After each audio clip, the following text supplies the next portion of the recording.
Say my name. I am awake. I am the danger. I am the one who knocks.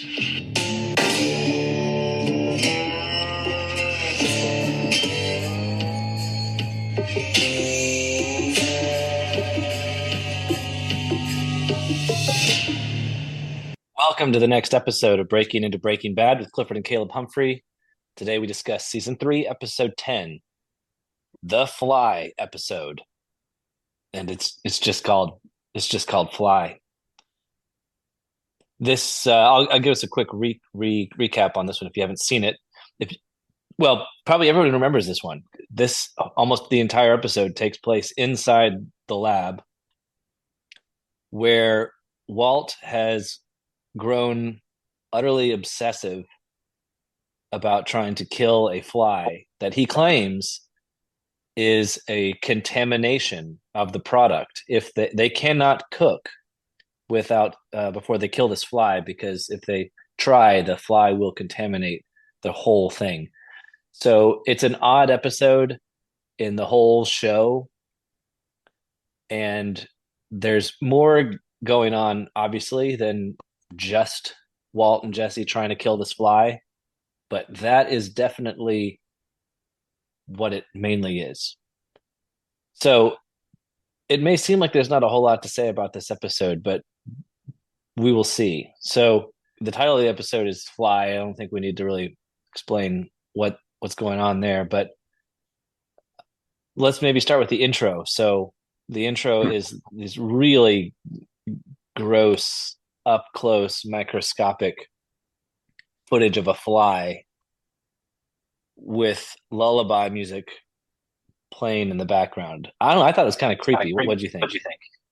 Yeah, no, this episode, there's some background to this episode, and anyone that's ever watched the show and said, "Nah, I just didn't, wasn't really for me. I didn't like it," and you say, "Oh, really? Why?" They always mentioned this episode, like they're basing their whole thought process around the whole show based off of this episode. And just some background on this episode. The main reason why this episode is what it is because when they were filming this one, they were actually over budget. And so they needed to spend majority of the time in one place, hence the lab, because they did not have a lot of money to go out and spend on crazy places out in Albuquerque. Some majority, I think 90% of this episode was all in the lab, and it's because they were over budget. But yeah, this is a weird one to talk about. Very strange. Well, that's an interesting explanation about the budget. So there's necessity kind of, requiring that they limit themselves in this show in this episode. But I think we can still hold on to our assumption that we have been making throughout this whole thing, which is that nothing was entirely by accident. Right. So even if they are constrained by necessity, it doesn't mean that they couldn't have infused great meaning into this episode. Oh, sure. And It's in Vince fact, Gilligan. well, that's what I'm saying. That's exactly my point. That's exactly it. Yep. Well, I mean, it's even possible that this episode, it's even possible that this one is the most meaningful, right? So you got to hold out the possibility that, the fly stands for something. Like what does the fly stand for? So let's hold that question just in the air, let it kind of buzz around us, as it were, kind of Mm. flying around. And maybe it'll come to us as we're kind of going through it. All right. So it opens with Walt staring up at his ceiling at night. It's like 2 a.m. or something like that. And then it shows him his alarm at 6 a.m. and he gets up. It's not clear if he was up all night, but he might have been. He might have been up all night. He was very alert at 2 or whatever it was. It looked like he had insomnia. Right. And I think that'll be important later on because we know he doesn't sleep the next night either. So The guy's going on very little sleep. Yeah, he seemed very like weirded out because if it appeared that he didn't sleep at all, he's just staring, and then even when he gets to the lab, he's just sitting in his car, just kind of daydreaming almost. Like, was it because he's still mulling over the idea of the Salamanca brothers almost killing him, or that he's in a whole new, bigger ball game than he assumed he was? I don't know, but he's Yeah. definitely preoccupied. Before I forget, I did want to mention this. This might be completely off, but I don't know, maybe not. Remember the last episode was called Kafka-esque? Hmm. We were talking about what that might mean, and the most famous short story of Franz Kafka is the Metamorphosis, in which the character transforms into a bug. I think it's a cockroach, and is summarily like washed down a shower drain or something like that. Hmm. But I don't know. It's kind of funny that the next episode here is about a fly, a bug, and maybe it's not accidental. Maybe there's a connection between the last episode and this one. And I think in order for that to be at all plausible, you'd have to kind of think, what are some very consequential things? So there's a number of things that happen in this episode, but what are the really consequential things? Well, I don't know. Let's think about it. So Jesse is stealing Right. some, and Walt's noticing.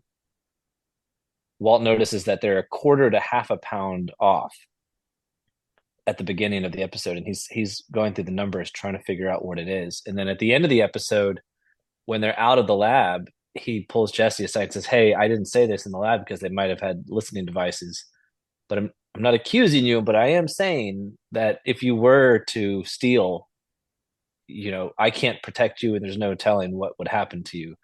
So that seems to be a pretty consequential thing. Jesse flat out denies it. Absolutely not. I wouldn't do that. I can't believe you would even think that. But we know that he is. So anyway, that's probably consequential. That's something that's coming up. Sure. What else of consequence You see, happens? you see Walt towards the end. He was trying to apologize without saying exactly what happened with the whole Jane scenario. Yes. That Yeah. part was very emotional for him. I don't know if it was because of the sleeping pills that he put in, that Jesse put in Walt's drink, that he was having some kind of emotional reaction, but he was definitely opening up a lot Yeah. about that whole situation. It was pretty big. Right. Yeah. That seems to also be of consequence. We were reminded that Walt had a hand in Jane's death. And there's that real close or a really brief moment when Jesse's walking in the lab when he looks down at the cigarette butt that has her lipstick on it. And it's clear I don't think he like, oh, I never noticed this before. He seems to like look at it every now and then. We're reminded that he used to call her phone just to hear her old voicemail. So he hasn't talked about her in a while. We would have thought maybe he's completely over her, but then that reminds us, no, he's not. He's still holding on to her in little ways, like holding on to this cigarette butt with her lipstick on it.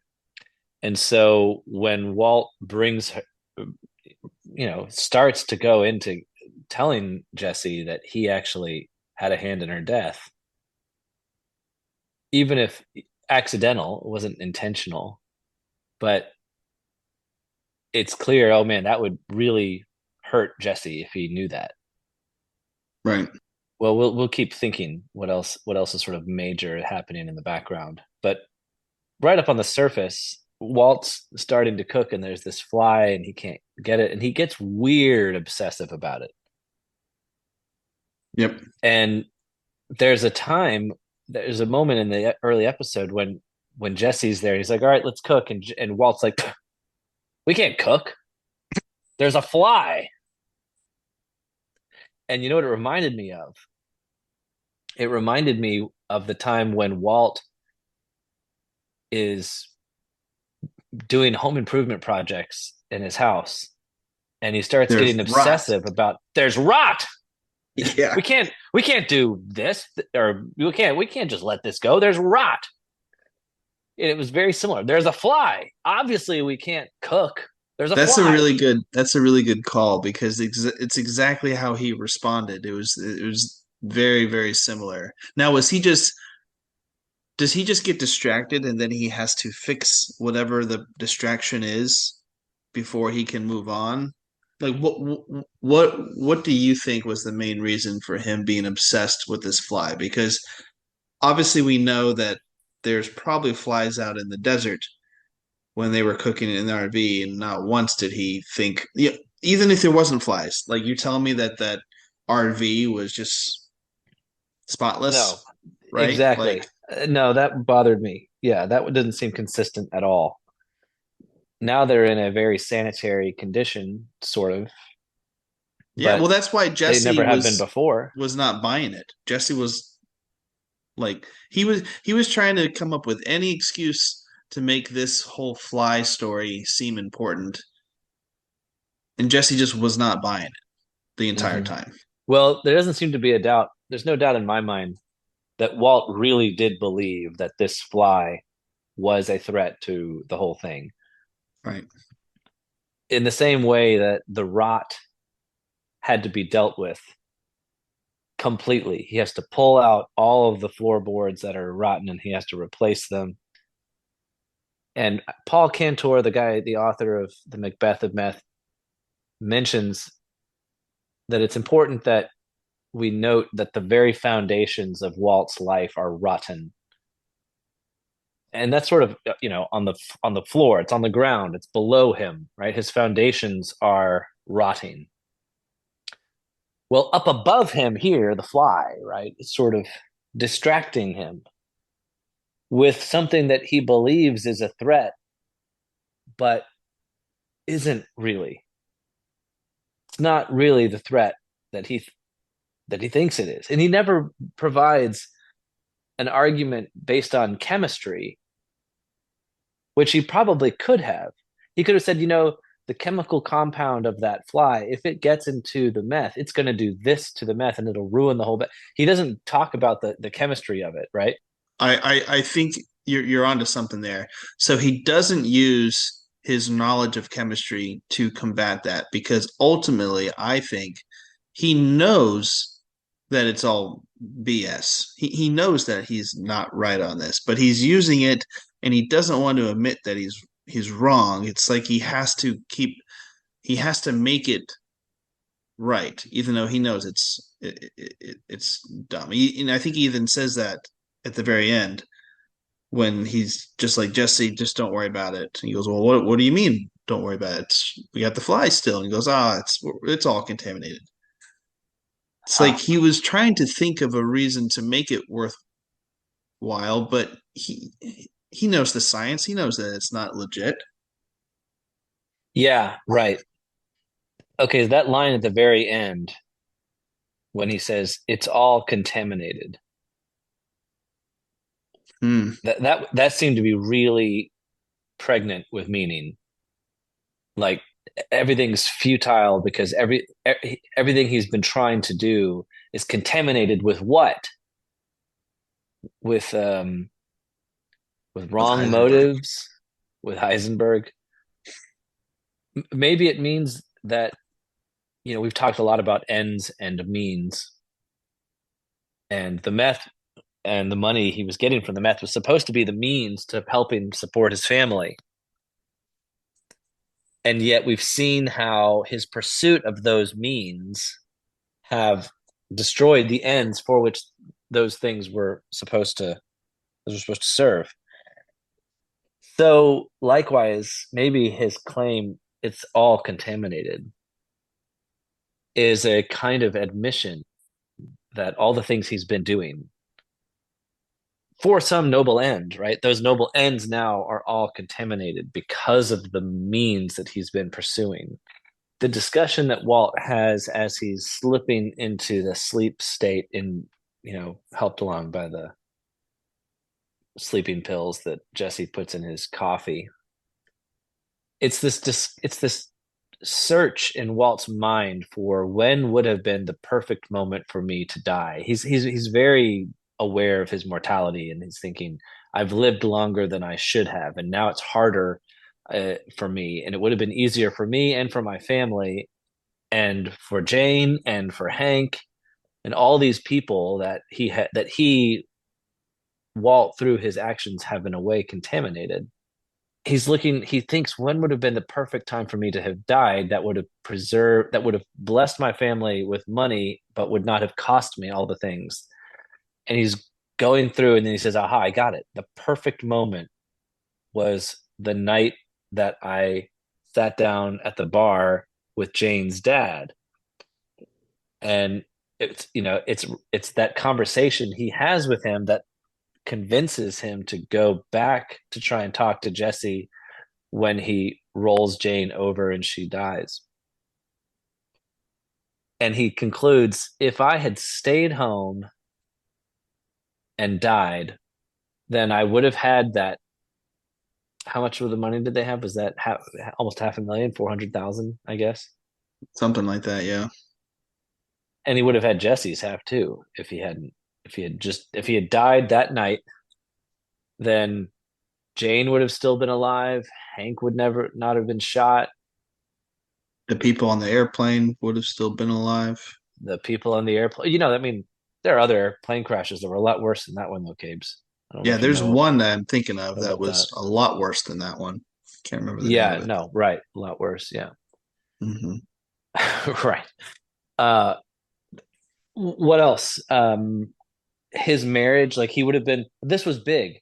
He says, you want to die at a time when your family will miss you and mourn you. Right.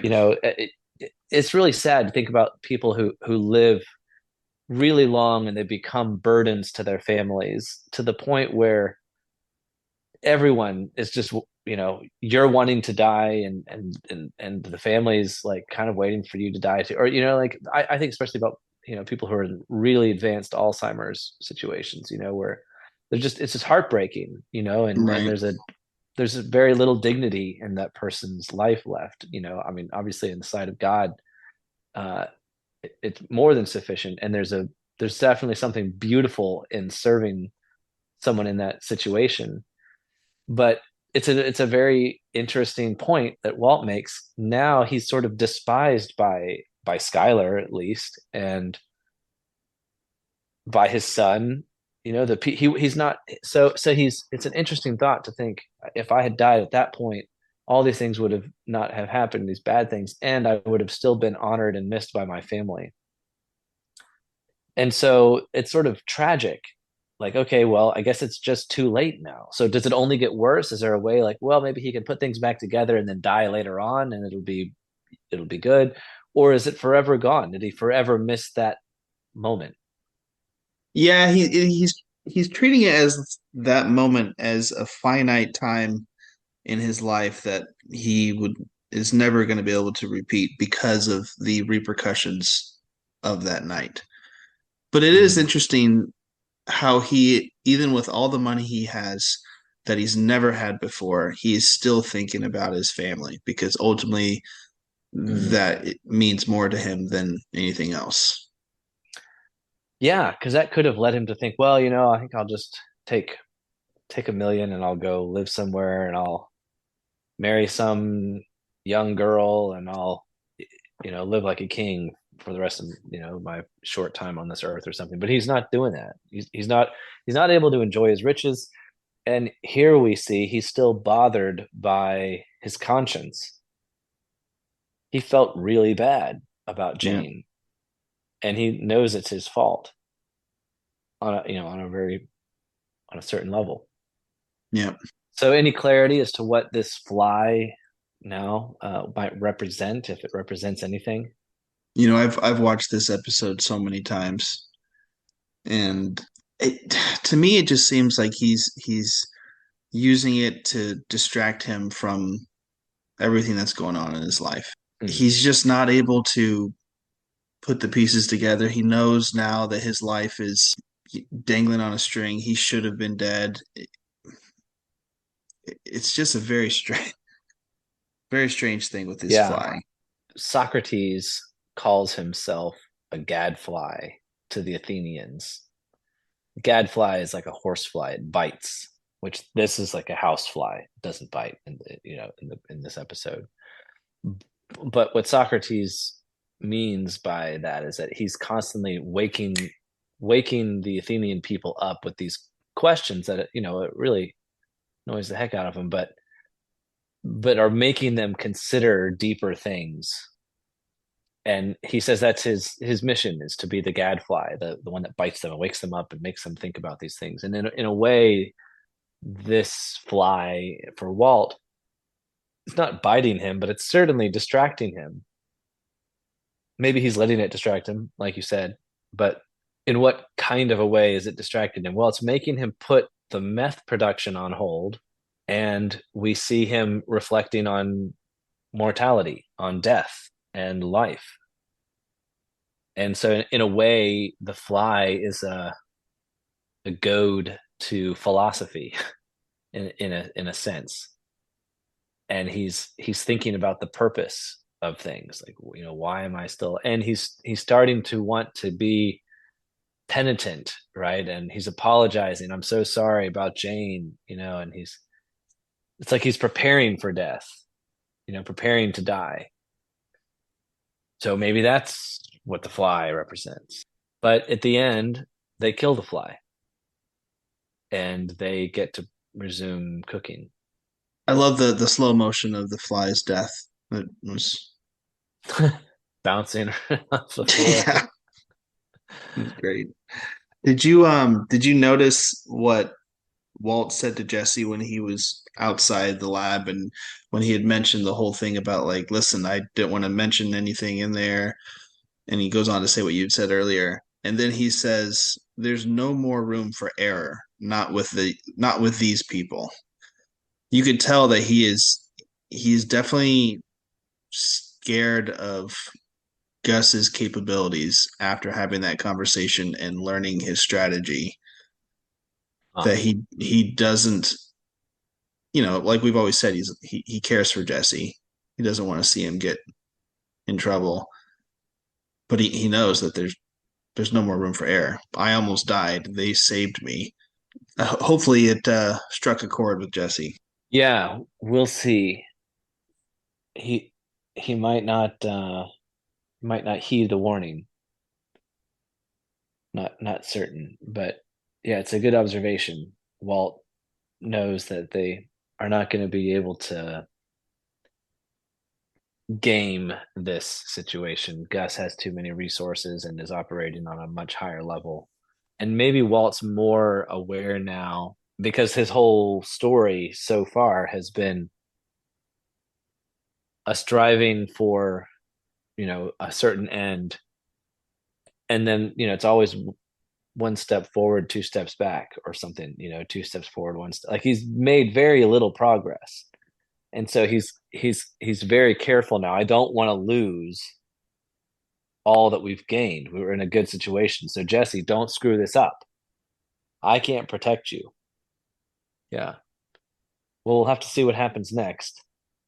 Yep. I I don't think know. there's only 3 more episodes this season, and they are jam packed. So buckle up.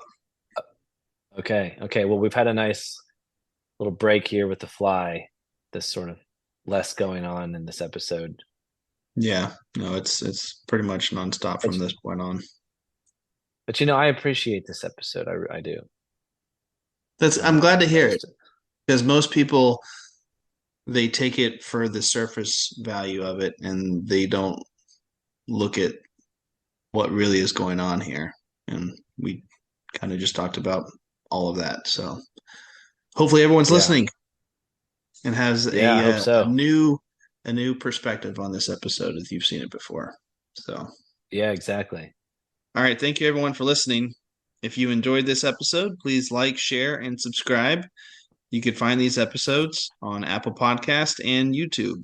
And you can follow and contact us on Twitter and Patreon at Breaking Into BB. We will see you next time as we break into another episode of Breaking Bad.